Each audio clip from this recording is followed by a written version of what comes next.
oh man, oh man, oh man, oh man, ladies and gentlemen, this is going to be a doozy of a freaking video, and by doozy of a freaking video, I mean it is not going to be coherent in the slightest. On tonight's episode of the Sunday Switch discussion, well, it's going to be a different episode to say the least, because we have a celebration. We have a birthday in the room. That's right, ladies and gentlemen. The Nintendo Switch has officially turned 2 years old. And if the fact that the Switch is already 2 years old doesn't just blow your freaking minds, can we talk about the fact that this system is 2 years old? It has had some of the best games released in the past 2 years of any system, and it is not slowing down.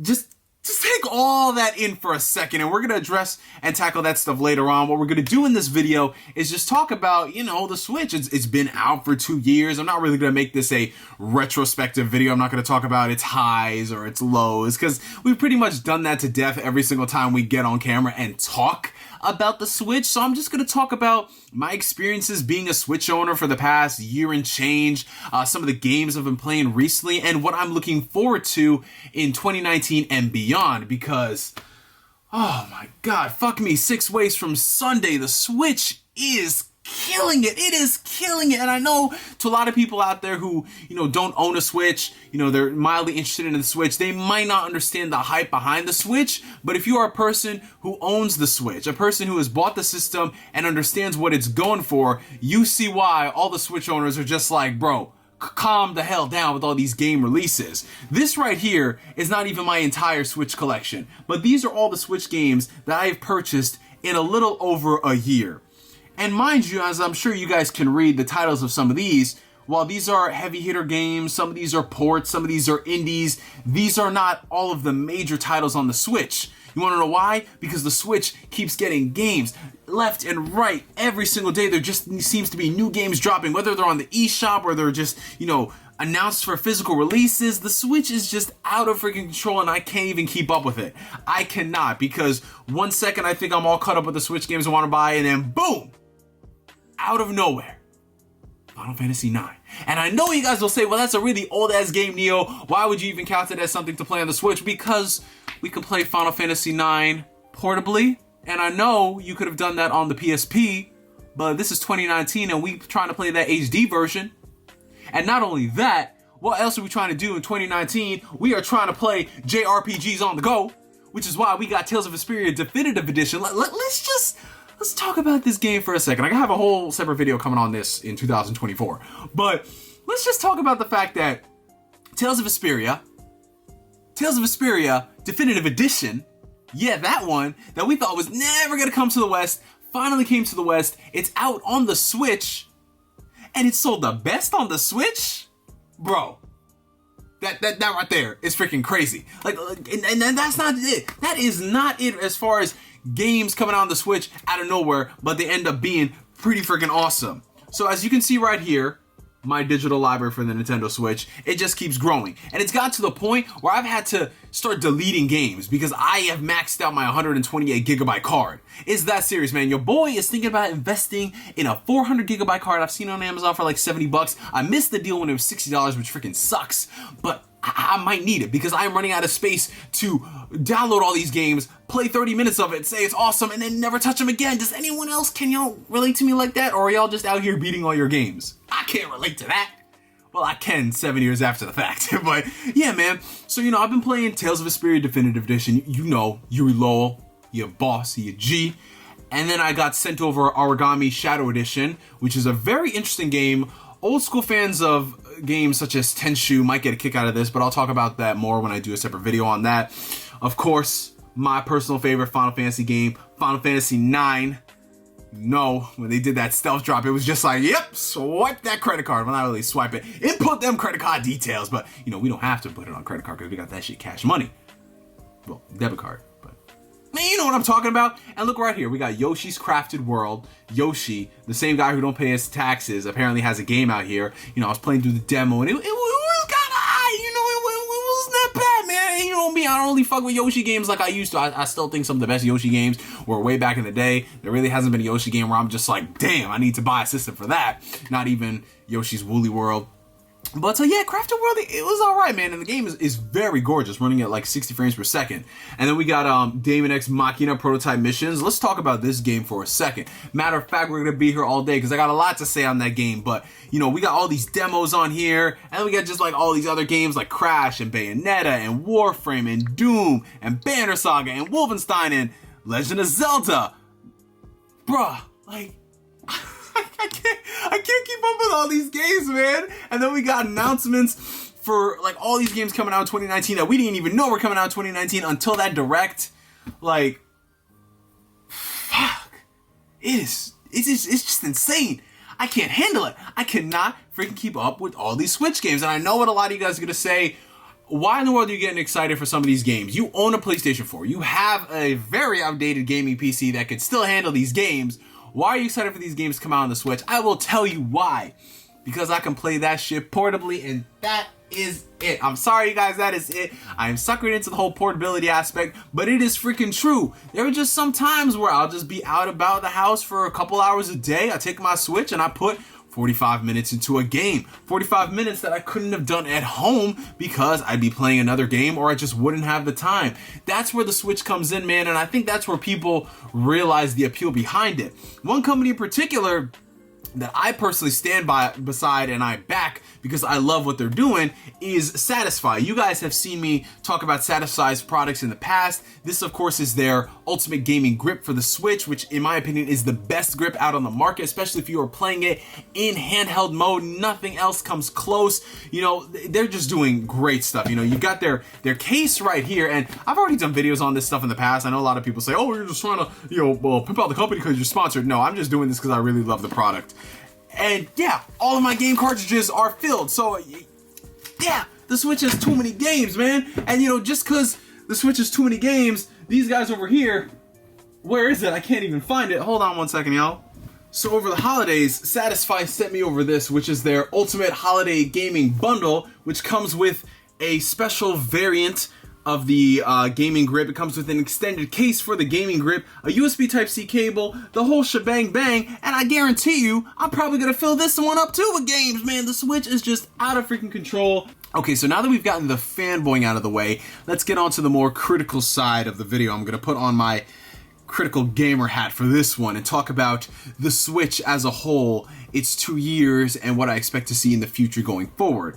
So first things first, I want to address the major elephant in the room. I know a lot of people who are tuning into the channel for the first time and they just assume I'm a Nintendo fanboy, you know, which is really funny because if you look at my history of videos, especially since I've owned the Switch, and some of the videos that I've made about the Switch in some cases have not been the most popular in the community, I just keep it real. Like, I love the Switch. It is gonna go down as my favorite Nintendo system, but I'm also not a blind shill and I'm just gonna cover up for some of its obvious faults. You know, things that I expect to see changed or improved upon going forward, you know, I am gonna keep addressing it until they get, well, addressed. And one in particular has to do with the online infrastructure. The Nintendo Switch Paid Online has been around for close to 6 months now. I think we're just at 6 months. And it is still paltry by comparison to the point where you don't even know why you're paying $20 a year for this service. I know a lot of people are gonna say, well, you know, they never said it was going to be free in the first place. They said it's going to be $20 eventually, so you're just paying for what is. $20 a year for an online service, a premium online service that's not even up to par with PlayStation Network in 2006. Oof, that's not a good look. The PS3 had more features going for it than the Nintendo Switch, and that was free. And that was archaic and antiquated by comparison to the Xbox 360. It ain't looking so hot, man. Why Nintendo hasn't incorporated all of these features into the Switch is beyond me. They said we weren't going to use friend codes. We ended up using friend codes. They said we're going to get a robust online infrastructure. They said so many things, and it's kind of funny that now that Reggie's left the company... Let me stop, I ain't gonna make any jokes. The online infrastructure for the Switch continues to be a major hindrance for the platform's success and longevity. I know that some of the best games out on the Switch are single-player titles, they are indie games, but there are tons of online games that just, like the Switch would be a perfect place for. But considering that the online is so anemic by comparison, it's come to the point where I don't even want to buy these games on Switch if the online isn't going to be up to par. Take an upcoming game like Crash Team Racing. You know, Crash Team Racing, friendships are going to end on that game. But I'm not going to buy it on the Nintendo Switch. I'm going to be buying that game on the PlayStation 4. Why? Not because the game is going to run and look better on PS4. It's because I'll be able to squad up with my friends and do party chat and easily invite them. When I'm playing with some of my subscribers and they send me a message saying, hey, you want to play a couple rounds? I'll say sure. You can't do that on the Switch unless you get on a third party, whether it's the official Nintendo Online app or you're messaging them on Twitter or Facebook or YouTube. It becomes a hindrance. It should be built into the system. It should have launched with the system. And the fact that we are 2 years out and basic messaging isn't on the Switch, please stop damage controlling for this, guys. Please, because it's something that we use in our everyday lives, in our day-to-day functions. The fact that you can't message your friends or party up with your friends. I know everybody likes to use Discord, but you know what? Sometimes I just want to turn on my PS4 and squad up with the boys. That's it. Like, why is this so hard? The PlayStation Vita could do it, and the PlayStation Vita is, let's see, the Switch came out 2017, the Vita came out like 2011, 2012, 5-6 years. Like, wow, really? Come on now. Come on. And not only that, not only is the online, you know, the lack of features, but the online support, like the netcode and everything for most of the Switch games is really not that great. Anybody who's played Smash Bros knows why. You know, like that game in general, if you're not playing it hardwired, even if you are hardwiring it, which in and of itself is a hindrance considering you have to go out and buy another piece of technology, it's still not the best experience. What happened to those dedicated servers that you're going to be paying for? Like, what happened to those things, guys? Nintendo's got the money for it. It's not like every single one of their games is online. I mean, they're doing good as far as DLC is concerned, but we kind of want to play the games at the best, you know, network quality to utilize those DLCs. You know what I'm saying? And the NES online thing, I'm just not going to get into because I don't care for old ass games, but you guys have said a mouthful about that. You've made it known to Nintendo that dislike bar in those videos. Yeah, you're paying for this service, so you should be getting more than old ass NES games with online. Now that being said, let's talk about the future of the Nintendo Switch because it's looking bright. It's looking really bright, man. 2019, I think, is going to be the year where we start seeing more day and date third-party releases. Something that I think a lot of people need to take into account when it comes to critiquing third parties on Switch. A lot of people are like, why isn't this game announced for the Switch? Or why is the Switch getting an old-ass port of this game? Or whatever. I think what you guys need to realize is that the Switch didn't start becoming a big deal until a year and change after release. Yes, it was selling well on release and it was making noise and headroom, but every single Nintendo system beforehand has done the same thing. Every single console does the same thing. They sell a lot. Whether they're selling at a meteoric success of the Switch or even the Wii U, that's not enough for them to justify putting their games on the system. But what we're starting to see now is more of these developers, year 2 and year 3, they're starting to put more of those games day and date. Games like Mortal Kombat, games like Doom Eternal, those type of games, WB and Bethesda have seen the success of their older games on the system like Skyrim and Doom, and they're just like, hey, you know what? Let's work together with some of these teams to actually get a Switch port out day and date. That's the reason why. And I think as more time goes on, like once we get into 2020, we're going to start seeing more of those other games that are announced come to the Switch. So I don't think you guys really have to worry too much as far as the Switch not getting all the games day one, because I think this is going to be the year where even if we don't get some of the games day one, we get them within the first, 3 to 6 months, because it does take a while to port the game. The Nintendo Switch version of Hellblade has been worked on for close to a year now. An entire year. Guys, it does take a while to port these games. It's not as simple as, let's just switch a couple things here and there. We can have the game out there in 3 months. Like most of these games, if they want to get them to run optimally, they're going to have to do some work. They got to do some technical wizardry. And if I'm being real with y'all, I don't mind some of these games taking longer to port if they're going to optimize it to the Switch's specifications. I'd much rather them get in there, get in the trenches, learn the entire Switch and what they can pull out from it. And so every single time a developer comes onto the Switch, they can become the next panic button where they can port all these games with ease. Like, that's what I really want to see from these studios, as opposed to just, you know, we'll just farm it out to some random studio and just say, hey, work on the Switch version and make it look no different than a mobile phone port, right? We don't want that. Nobody wants that. So these developers working on them in-house, or at least working in tandem with the original development team, I think is what's going to be most beneficial for the Switch going forward. And as you've seen, that type of approach has really benefited the Switch's library. Like, looking at all the first-party games coming out from Nintendo, look at all the collaborations Nintendo has going on with other studios, and then just all the other stuff sprinkled in between. Like, the Switch is getting game after game after game after game every single month, which is something you could never say about a Nintendo system. The only other time Nintendo has had this amount of support for their games was back on the Super Nintendo and on the DS family of systems. You know, the Nintendo DS, the 3DS, and stuff like that. That was the last time Nintendo got this much support.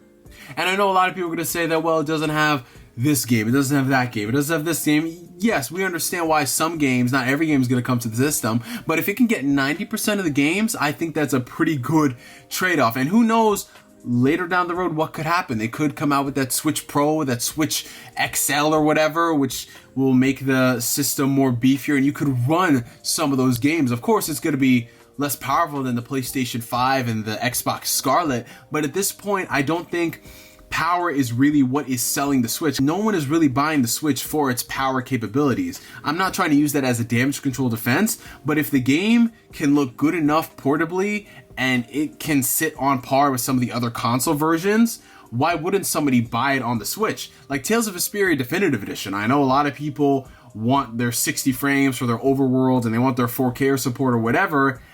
I'll take the portability. It's 720p, 60 frames in portable, 1080p, 60 frames in docked. To me, it's not that big of a deal. Of course, if you are really fiends for graphical fidelity, which I understand, and I'm not going to knock a person who wants a game to look good. I mean, let's be honest, I love playing Doom and Wolfenstein on the Switch, but let's be real about life for a second. I don't think that a lot of people who are buying the Switch are just going to be like, ugh, that game is ugly, I'm just not buying it, period. They'll just be like, oh, that game is on the Switch? Oh, okay, I'm going to go and download that, especially for a lot of the older titles. Like, I have Final Fantasy IX on the PS4, love it there, but it's on the Switch. Why wouldn't I get it on the Switch? Trophies? I mean, I grew up playing that game on the PlayStation 1, so trophies ain't that big of a deal to me. But yeah, guys, that's basically it. That's all I wanted to say in this video about the Switch. I know it kind of came off as sort of a fanboy discussion. I really didn't have much new to contribute to the conversation, other than the fact that I'm excited about the future of this device, because I can finally confidently say that there's a Nintendo system that is getting healthy third-party support, and it just keeps on going. I don't think we're gonna have to worry about Switch droughts like we did for the Wii U and like we did for the Wii. Because if anyone was a Nintendo gamer during those times, you know it was brutal. So if a lot of people were saying that 2018 was a dry year for the Nintendo Switch, that's nothing compared to the Wii U, where you would only get 3 to 4 games a year. And that's not counting multi-platform titles, because they were non-existent on there. That's just 3 to 4 games, period. And then the last 2 years of the Wii, you basically got nothing with the exception of Skyward Sword and the Japanese RPGs part of Operation Rainfall. The Switch, in its first year alone, has blown past all of those expectations and more. So, I leave you guys with this.